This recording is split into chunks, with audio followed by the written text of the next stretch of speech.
Selain bermanfaat untuk proses penguraian sampah-sampah organik, maggot juga memiliki manfaat lain. Maggot bisa dimanfaatkan untuk pakan ternak, misalkan untuk pakan ikan atau pakan ayam.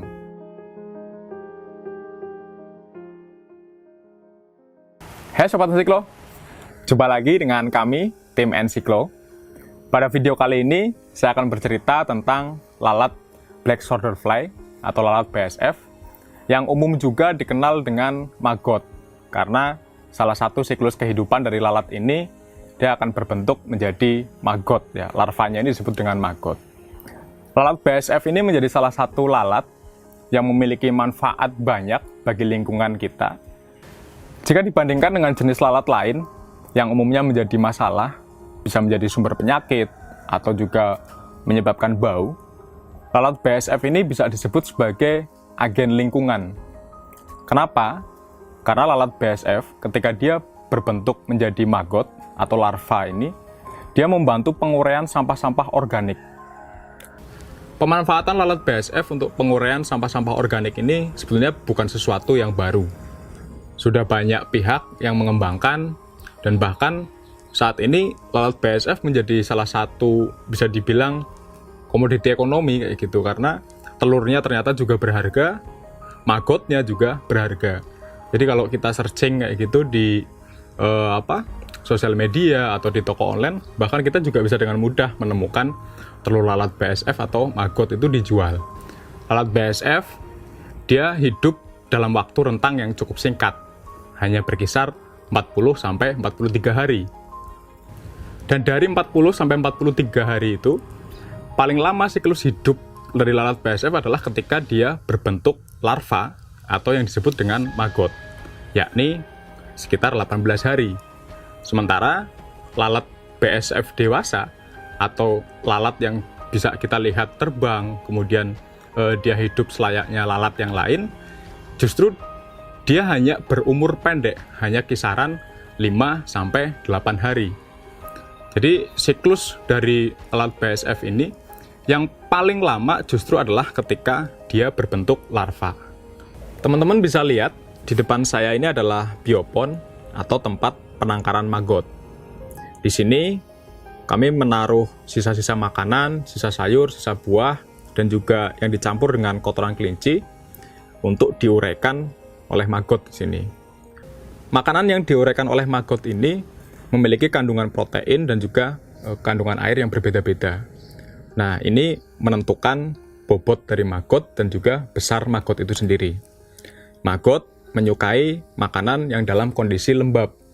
Lembab bukan berarti basah, karena ketika basah justru itu juga bisa menimbulkan bau. Nah, yang teman-teman juga perlu ketahui bahwa kemampuan dari larva lalat BSF ini untuk memakan sumber makanan dari sisa makanan, dari sisa sayur, sisa buah, ini bisa dikalkulasikan 3 kali bobotnya. Jadi misal teman-teman punya 10 kilo maggot, maka sumber makanan yang bisa diberikan bisa 30 kilo. Ketika teman-teman memberikan makanan terlalu berlebihan dan tidak teruraikan oleh maggot, maka makanan ini bisa terjadi pembusukan yang menyebabkan bau. Masa hidup dari lalat BSF ini ketika dia berada di dalam biopon adalah berkisar sekitar 18 hari. Setelah itu, dia akan berubah menjadi prepupa.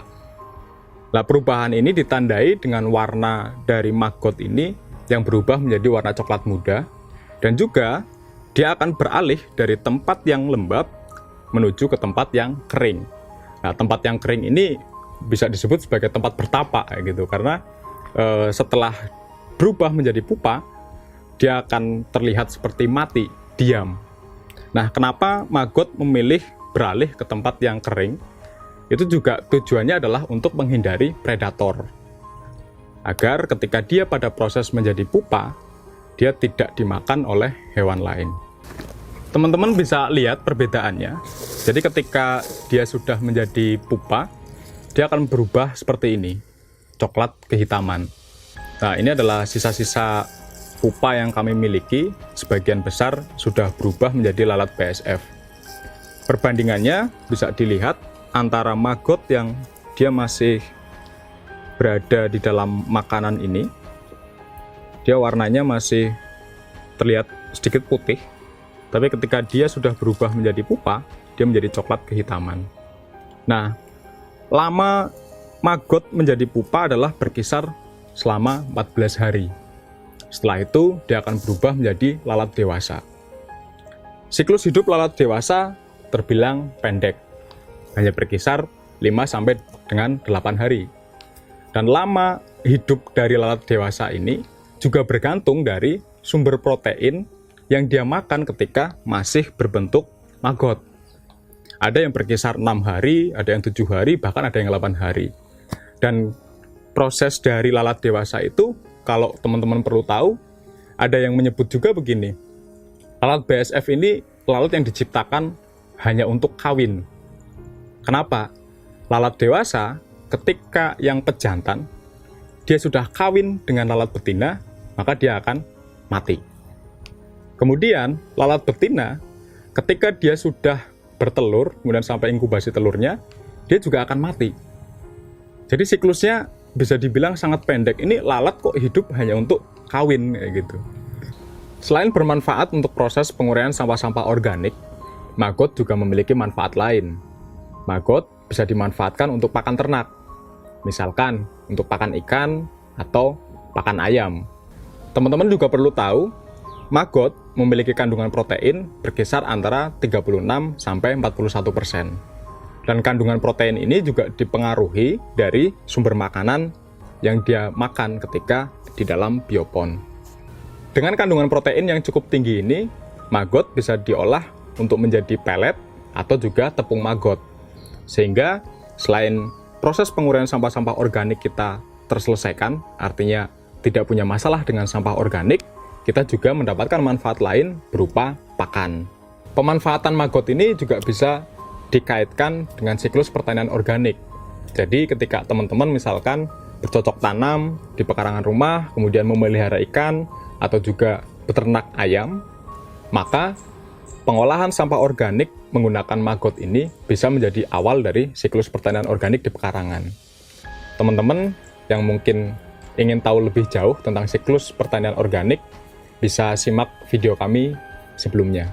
Bagi teman-teman yang tertarik untuk memanfaatkan maggot sebagai pengurai sampah-sampah organik di rumah, atau juga memanfaatkannya untuk hal lain seperti yang tadi saya sebutkan, ada beberapa hal yang perlu disiapkan. Yang pertama adalah terkait dengan peralatannya. Teman-teman bisa mencari box seperti ini yang disebut sebagai biopon. Bisa menggunakan bahan yang berbeda-beda, yang penting adalah tahan air. Karena sumber makanan yang dikonsumsi oleh maggot ini, dia cenderung lembab. Kemudian yang kedua, teman-teman juga perlu menyiapkan kandang tangkar dan juga penetasan. Seperti yang teman-teman lihat di samping saya ini, kami memanfaatkan jaring di sini untuk membuat kandangnya dengan kayu dan juga atap sederhana sebenarnya, nggak perlu dengan bahan-bahan yang terlalu mahal juga. Dan di dalam kandang inilah yang tadi saya sebutkan, pupa itu dia akan, jadi ketika dia dalam bentuk seperti ini, dia akan dimasukkan ke dalam kandang ini, kemudian akan berubah menjadi lalat BSF dewasa. Kenapa kita perlu membuat kandang? Sebetulnya adalah agar siklus kehidupan mereka tetap bisa terpantau dan kita tidak kehilangan lalat ini, karena punya potensi juga dia akan terbang ke lingkungan sekitar dan liar gitu. Nah, ketika ada di dalam ini, maka teman-teman juga perlu menyiapkan peralatan yang lain, yakni tempat untuk bertelur lalat BSF. Teman-teman bisa membuat dari potongan kayu seperti ini yang tipis, kemudian disusun. Nah, tempat bertelur ini harus diletakkan di atas sumber makanan untuk larva. Jadi bisa menggunakan kotoran yang kondisinya lembab, atau juga menggunakan sisa makanan, sisa sayuran, kemudian ini ditaruh di atasnya. Dengan begitu, maka lalat dewasa ketika mereka sudah kawin, maka akan terpancing untuk mendatangi sumber makanan itu, kemudian diharapkan dia akan bertelur di tempat yang sudah kita sediakan. Ketika lalat dewasa sudah bertelur di dalam tempat yang sudah kita sediakan ini, kita bisa mengambilnya. Kemudian kita siapkan juga menggunakan wadah di atas sumber makanan yang sudah kita siapkan. Itu adalah wadah kering ya. Nah, kemudian kita bisa sisir telurnya ke dalam wadah tersebut. Bisa dibuat dengan penampang saja sebetulnya, datar dia, yang penting kering. Kemudian ketika telur-telur itu nanti akan berubah menjadi larva, maka dia akan bergerak sendiri menuju sumber makanan yang ada di bawahnya. Ketika proses penetasan telur dari lalat BASF ini, teman-teman juga perlu menutup biopon menggunakan kasa. Kenapa perlu ditutup? Karena memungkinkan juga lalat hijau kayak gitu, dia juga akan masuk dan ikut bertelur juga. Jadi agar steril bahwa yang menetas di sini semuanya adalah larva dari lalat BASF, maka kita perlu menutupnya. Ketika masih dalam bentuk lalat, di dalam kandang penangkaran seperti ini, lalat BASF perlu diberi sumber air. Air ini bisa dari air biasa, atau juga bisa dicampur dengan gula atau molase. Kenapa kita perlu memberikan air? Karena lalat dewasa, dia tidak membutuhkan makanan, hanya membutuhkan air. Itu kenapa lalat BASF berbeda dengan jenis-jenis lalat lainnya yang bisa menjadi sumber penyakit ketika dia hinggap di makanan. Misalkan kita mengkonsumsi makanan yang sudah dihinggapi lalat jenis lain, itu bisa menjadi sumber penyakit. Nah, lalat BASF ini dia akan hinggap pada sumber makanan adalah ketika dia masuk pada fase bertelur. Selain membeli telur atau prepupa lalat BASF, teman-teman juga bisa mendapatkannya dari alam. Untuk mendapatkan lalat BASF dari alam ada dua cara. Yang pertama adalah teman-teman bisa mencoba mencari pada buah nangka atau buah pisang yang busuk. Nah, kalau teman-teman di sekitar rumah misalkan ada pohon nangka, seringkali kan kita menemukan ada buah yang dia sudah berwarna coklat kehitaman dan bisa diperiksa apakah di dalamnya terdapat larva lalat BASF atau tidak. Cara yang kedua, teman-teman bisa secara sengaja sebetulnya menempatkan buah-buahan seperti buah nangka seperti yang tadi disebutkan, kemudian buah pisang atau buah yang lain yang memiliki aroma kuat yang dia sudah busuk, kemudian menggunakan wadah kita taruh di alam terbuka. Kemudian di atasnya bisa kita beri untuk media bertelurnya. Bisa menggunakan kayu yang seperti ini, atau bisa lebih simpel lagi menggunakan potongan dari kardus. Kenapa kita perlu menyediakan media untuk bertelur bagi lalat BASF yang seperti ini, atau menggunakan kardus? Karena lalat BASF tidak akan bertelur langsung pada sumber makanan yang kita sediakan. Jadi dia akan tetap mencari tempat yang kering, yang berada paling dekat dengan sumber makanannya. Seperti itu teman-teman, sedikit pengetahuan yang bisa kami sampaikan.